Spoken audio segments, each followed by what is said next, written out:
ओम शांति। आज 30 जून 2023 की साकार मुरली। आज बाबा ने कहा, मीठे बच्चे, इस पुरानी दुनिया पुराने मांडवे से अब दिल हटा लो। तुम्हें बाप के पास वापस जाना है, इसलिए घर को याद करो। प्रश्न, अपनी अवस्था अच्छी बनाने के लिए किस बात का बहुत बहुत ध्यान रखना चाहिए? उत्तर, भोजन का। सेंसुल बच्चे अपने हाथ से योग में रहकर भोजन बनाएंगे और खाएंगे। अगर कोई बाबा को याद कर प्रेम से बैठ भोजन बनाए और खाए तो अवस्था बहुत अच्छी हो सकती है। बाबा की याद में भोजन बनाएंगे तो बाबा भी वासना लेंगे। सर्विसुल बच्चों को बहुत फुर्ता बनना चाहिए। हर प्रकार की सेवा अपने हाथ से करनी है। गीत है, मुझको सहारा देने वाले। ओम शांति। बच्चों प्रति बाप बेट समझाते हैं। बच्चे जानते हैं हम आत्माएं परम पिता परमात्मा बाप से सुन रही है। आगे सत्संगों में तुम ऐसे नहीं समझते थे कि हम आत्माएं परम पिता परमात्मा से सुन रही है। यहाँ बच्चे बाप के और बाप बच्चों के सम्मुख है। बाप निराकार है और आत्मा भी निराकार है ना। कितने ढेर के ढेर बच्चे हैं, यह बाप बिगर और कोई कह ना सके। जो बाप के सम्मुख ब्राह्मण ब्राह्मणियां हैं, उनको ही बाप बैठ समझाते हैं। तुम जानते हो इस समय सब पाप आत्माएं हैं। यह कोई पुण्य आत्माओं की दुनिया नहीं है। पुण्य आत्माओं की दुनिया सतयुग को कहा जाता है। अभी तुम बच्चों को बेहद का बाप राजयोग सिखला रहे हैं। अब बाप कहते हैं, इस पुरानी दुनिया में देह सहित जो कुछ है उनको भूलना है। उनसे वैराग्य आना चाहिए। यह है बेहद का वैराग्य। तुमको कोई जंगल में नहीं जाना है, रहना गृहस्थ व्यवहार में ही है। परंतु इस पुरानी दुनिया से दिल नहीं लगानी है। यह कलयुग का मांडवा है। इस मांडवे में जब सतयुग था तो देवी देवताओं का राज्य था, उन्हों का पाठ बजता था। अब यह मांडवा पुराना हो गया है। पुण्य आत्माओं की दुनिया सतयुग को कहा जाता है। अभी तुम इन आंखों से जो कुछ देखते हो वो पुरानी चीज ही है। यह 84 जन्म पूरे करने हैं, तो इस पुरानी दुनिया से दिल नहीं लगानी है। दिल लगानी है नई दुनिया से। अब तो यह पुराना शरीर छोड़कर हमको वापस जाना है। खुशी रहनी चाहिए, बाबा हमको फिर से वापस ले जाने आए हैं। फिर से हमको स्वर्ग में जाकर पाठ बजाना है। गोया गृहस्थ व्यवहार में रहते ममत्व मिटा देना चाहिए। पुरानी दुनिया को कब्रिस्तान बनना ही है। नाटक एक्टर्स पाठ पूरा करते हैं तो फिर घर याद पड़ता है। तुम भी जानते हो हम ब्राह्मणों ने 84 जन्मों का पाठ बजाया। 84 का चक्र ही कहा जाता है। वर्णों को याद करना पड़ता है। शिव बाबा बैठ फूलों को देखते हैं, इनकी आत्मा भी देखती है और फिर बाबा को भी याद करती है। बाबा ने हमको यह ज्ञान सुनाया है। वही बाप टीचर सदगुरु है। कोई शास्त्र तो हाथ में नहीं है। बच्चियां भी कहेंगी शिव बाबा ने सृष्टि चक्र की नॉलेज दी है, वो आपको सुनाते हैं तो सदगुरु ही याद पड़ेगा। आत्माओं के रूप से बाबा भी याद आता है। सारे वर्ल्ड की हिस्ट्री ज्योग्राफी भी याद पड़ती है। यह भी जानते हो वहाँ हम आत्माएं नंगी रहती है। बाप तो सदैव अशरीरी है। अभी हमको इस शरीर द्वारा कल पहले मुआफिक शिक्षा दे रहे हैं। बरोबर हम आत्मा है। पुण्य आत्मा पाप आत्मा कहा जाता है। पाप व पुण्य परमात्मा नहीं कहा जाता है। सन्यासियों को भी महान आत्मा कहेंगे। अगर परमात्मा सर्वव्यापी हो तो महान परमात्मा कहा जाए। ऐसे तो हो नहीं सकता कि परमात्मा बैठ यज्ञ तप आदि करे। भक्त भगवान को ढूंढते हैं। यह भी ड्रामा के अंदर भक्ति मार्ग की नोंद है। तुमको फिर से एक ही जन्म सुख भोग, फिर तीसरा जन्म भक्ति मार्ग के अंदर चक्र में आना है। तुम जानते हो हमारा पाठ सबसे न्यारा है। हर एक अविनाशी आत्मा को अविनाशी पाठ मिला हुआ है। शरीर तो खत्म हो जाता है। आत्मा कहती है हमने 84 जन्म का पाठ बजाया, अभी हमको पाठ पूरा करके वस्त्र छोड़ना है। इनमें ममत्व नहीं रखना है। आत्मा ही सब कुछ करती है। आत्मा पढ़ती है, कहती है हमने इतना पढ़ा है। इन आर्गन से द्वारा आत्मा इनसे निकल जाती है तो शरीर को मुर्दा कहा जाता है। आत्मा कहती है मैं अमर हूं, तुम्हारी बुद्धि में अभी रहता है। बरोबर इस बेहद के ड्रामा में हमारा 84 जन्मों का पाठ है। अनेक एक्टर्स भिन्न भिन्न धर्म के हैं। भारत की बड़ी भारी महिमा है। क्रिश्चियन लोगों को भी भारत के लिए रिकॉर्ड है। समझते हैं भारत ही प्राचीन है। उस समय क्रिश्चियन नहीं थे, परंतु वो सिर्फ कहने मात्र कह देते हैं कि भारत प्राचीन था, जानते नहीं हैं वहां तो देवी देवताओं का राज्य था। भगवती भगवान कहते हैं, गॉड कृष्णा नहीं लॉर्ड कृष्णा कहते हैं। श्री कृष्ण के अथवा देवताओं के बहुत पुराने चित्र मांगते हैं, क्योंकि फिर भी सबके बड़े हैं ना देवी देवताएं। भारत की बड़ी महिमा है। गीता में अगर नाम न बदलते तो सब जानते कि मनुष्य आत्माओं के बाप का ये भारत खंड जन्म स्थान है। शिव के मंदिर तो जहां तहां है। पतित पावन बाप पति दुनिया में ही आकर शव को पावन बनाते हैं। तो ऊंचा हुआ नाम महिमा भी होती है। शिवाय नमः। तुम माता पिता हम बालक तेरे, तुम ज्ञान के सागर हो। तुम्हारी गात मत न्यारी है, तुम्हारी महिमा अपरंपार है, परंतु फिर उनको भूल जाते हैं, इसलिए भारत की महिमा उड़ गई है। अब बच्चे बाहर विलायत में जाएंगे तो उनको समझाना है सब आत्माओं का बाप वो निराकार है।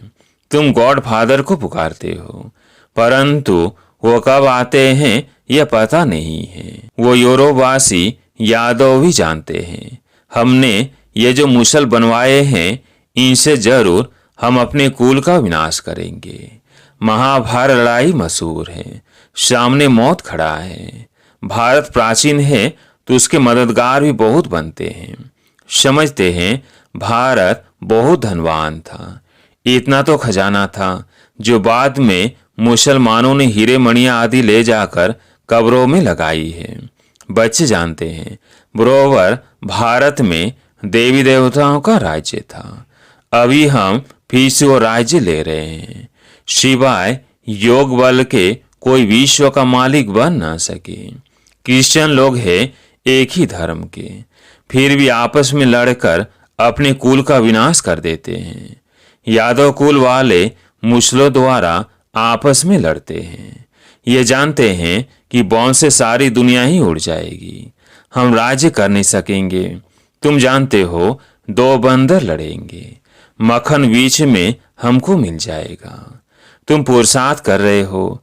अब तुम बच्चों को इस पुरानी दुनिया से वैराग्य आना चाहिए, क्योंकि जानते हैं यह सब खत्म होने वाले हैं। याद एक बाप को करना है। कब्रिस्तान को क्या याद करना है? कब्रिस्तान खत्म हो फिर परिस्तान बनना है। नहीं तो सतयुग में इसी भारत में हीरे जवाहरात की खानियां थी, अब तो सब खत्म हो गई है। बच्चों ने साक्षात्कार किया है कैसे विमानों में सोना आदि ले आते हैं।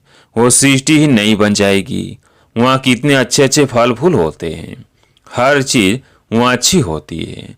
गंध करने व दुख देने वाली कोई चीज होती ही नहीं, इसलिए उनको स्वर्ग कहा जाता है। तो अब एक ही साजन सब सजनियों को ले जाने आए हैं। शरीर तो सब के यहाँ खलास हो जाएंगे। यह होलिका आदि सब यहाँ के उत्सव है, परंतु उनके महत्व का यथार्थ किसको पता नहीं है। रक्षाबंधन का भी उत्सव है, रावण को जलाने का भी उत्सव है। बाबा ने समझाया है सारी सृष्टि इस समय रावण का घर है। सब शोक वाटिका में है, कितने दुखी हैं, तो सबसे ममत्व मिटा देना चाहिए। अभी हम वापिस घर जा रहे हैं, घर को याद करना है। सतयुग में जब शरीर बूढ़ा होगा तब समझेंगे। अब यह पुराना शरीर छोड़ नया लेते हैं। अभी तुम समझते हो हमको वापिस जाना है, इसलिए देह अभिमान छोड़ना है। दुनिया इन बातों को नहीं जानती है। कह देते आत्मा सो परमात्मा, परमात्मा सो आत्मा। बाप समझते हैं ये झूठ है। अगर भक्ति भगवान है तो फिर भगवान को क्यों याद करते हो? पतित पावन तो एक निराकार बाप गाया हुआ है। कहते हैं मुझे पति दुनिया में ही आना पड़ता है, फिर इनको और तुम सब बच्चों को पावन बनाता हूँ। सारी दुनिया को पावन बनाकर वापिस ले जाता हूँ। वहाँ परम धाम में सब आत्माएं पवित्र ही रहती है। फिर यहाँ सतो रजो तमो में पास कर अंत में पतित बन पड़ी है। यह सब का अंतिम जन्म। लक्ष्मी नारायण भी अब अंतिम जन्म में है। पतित पावन एक ही बाप है। इस सृष्टि चक्र को समझना बहुत सहज है। माताएं भी इस गोले पर अच्छी रीति समझा सकती हैं। इसमें सिर्फ बुद्धि की समझ चाहिए। चित्र पर समझाना बहुत सहज है। बाप बिगर यह नॉलेज कोई समझा नहीं सकता, और कोई पास यह चित्र है नहीं।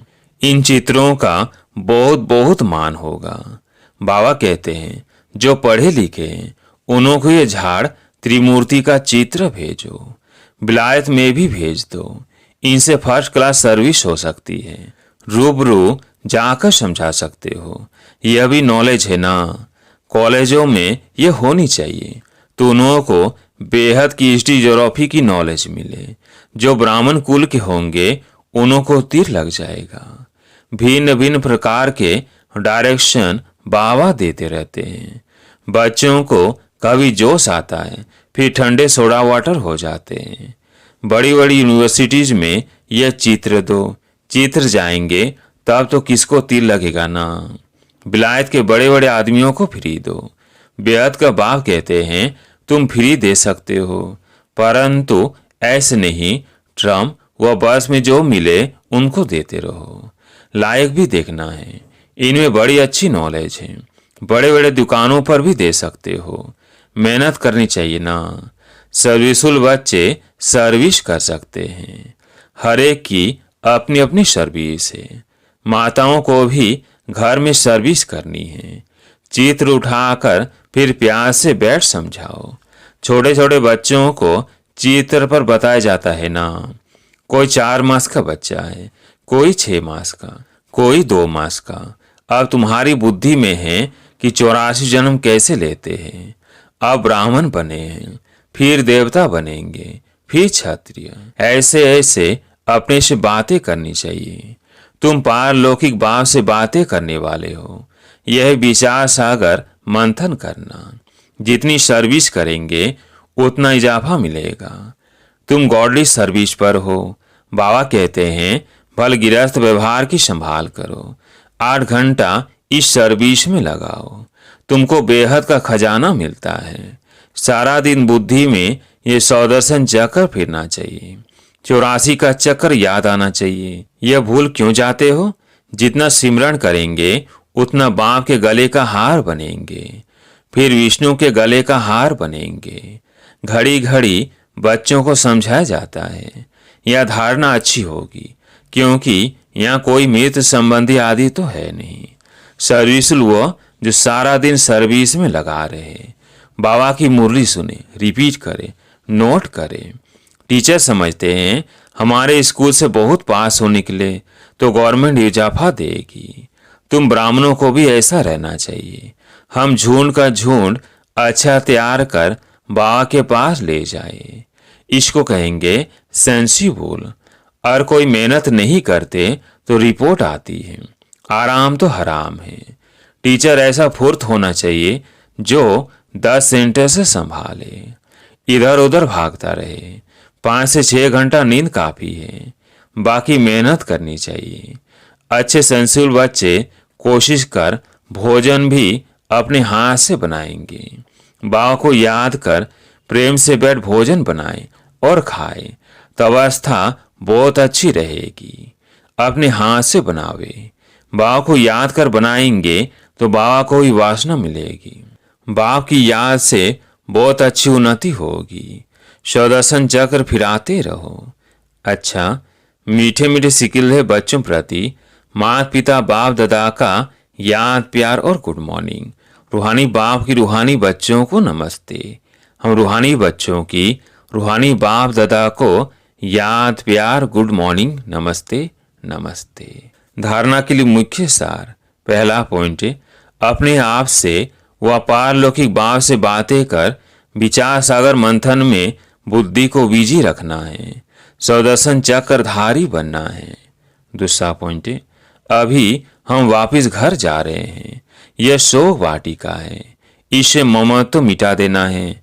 नई दुनिया से अपनी दिल लगानी है। आज प्यारे मीठे बाबा का वरदान, दिलाराम बाप की याद द्वारा तीनों कालों को अच्छा बनाने वाले इच्छा मुक्त भव। दिलाराम बाप की याद द्वारा तीनों कालों का अच्छा बनाने वाले इच्छा मुक्त भव। जिन बच्चों की दिल में एक दिलाराम बाप की याद है, वह सदा वाह वाह के गीत गाते रहते हैं। उनके मन से स्वप्न में भी हाय शब्द नहीं निकल सकता, क्योंकि जो हुआ वह भी वाह, जो हो रहा है वह भी वाह, और जो होना है वह भी वाह। तीनों ही काल वाह वाह है, अर्थात अच्छे तो अच्छा है। जहाँ सब अच्छा है वहाँ कोई इच्छा उत्पन्न नहीं हो सकती, क्योंकि अच्छा तब कहेंगे जब सब प्राप्तियां हैं। प्राप्ति संपन्न बनना ही इच्छा मुक्त बनना है। स्लोगन, संस्कारों को ऐसा शीतल बना लो जो जोश व रोब के संस्कार इमर्जी न हो।